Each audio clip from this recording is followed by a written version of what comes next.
তো একটা নর্মাল ছবিকে এরকম হাই কোয়ালিটিতে এডিট করার জন্য আপনাদের কোনো পিসির দরকার নাই, জাস্ট নর্মাল একটা ফোন থাকলেই হবে। তো এই ভিডিওতে দেখে দেবো কিভাবে পিসির মতো মোবাইল দিয়ে স্মুথ করবেন। তো সম্পূর্ণ ভিডিওটা মনোযোগ সহকারে দেখলে আপনারা শিখতে পারবেন। তো ভিডিওটা একটু স্কিপ করবেন না, ফুল ভিডিও দেখুন। তো যেই ছবিটা এডিট করবেন সেটা আপনার লাইটরুমে নিয়ে নেবেন। লাইটরুমে নেওয়ার পর আপনার মন মতো একটা প্রিসেট দেবেন, যেই প্রিসেটটা আপনার ছবির সাথে অ্যাডজাস্ট করে। তো আমি এখান থেকে একটা প্রিসেট নিয়ে নিলাম, আর এই প্রিসেটটা আমার কাস্টমাইজ করা আছে, জাস্ট আমি আপনাদের দেখানোর জন্য আমি এই প্রিসেটটা সিলেক্ট করলাম। তো আমি এখান থেকে ছবিটা সেভ দিয়ে দেবো। তো যাদের কাছে প্রিসেট নাই, যারা নতুন এডিট শিখতেছেন, তো তাদেরকে বলে দেবো যে কিভাবে আপনারা প্রিসেট পাবেন। তো ভিডিওর শেষ পর্যায়ে আমি বলে দেবো। তো যেই ছবিটা আমি কালার করছি সেই ছবিটা আমি অটোডেস্কে নিয়ে নিলাম। অটোডেস্কে নেওয়ার পরে এখান থেকে আমি হাইপাস সিলেক্ট করলাম।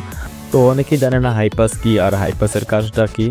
তো হাইপাসের সেটিং করে আমি হাইপাসটাকে অ্যাডজাস্ট করে নিলাম, আর এখান থেকে আমি ব্রাশ সিলেক্ট করব, যে ব্রাশ দিয়ে আমি স্মুথ করব। তো নিচে দেখবেন আপনি স্মুথ নামে একটা ব্রাশ আছে, সেটা সিলেক্ট করে আপনি ব্রাশটার যে সেটিং আছে সেটা বাড়িয়ে কমে নিতে পারবেন, ছবি অনুযায়ী আপনি অ্যাডজাস্ট করে নেবেন। তো এখান থেকে আমি একটু স্মুথ করে আমি দেখে যাচ্ছি আপনাদেরকে কীরকম। তো স্মুথ কিন্তু সেম পিসির মতো হয়েছে। তো আপনারা যারা এডিট সম্পর্কে ধারণা আছে বা এডিট করেন, তো তারা কিন্তু বলতে পারবেন যে আসলে তো যারা নতুন এডিট করেন তো তারা বলতে পারেন ভাই হাইপাসের কাজটা কি। তো হাইপাসের কাজটা হলো এটা একটা প্রিমিয়াম একটা পেজ স্মুথ।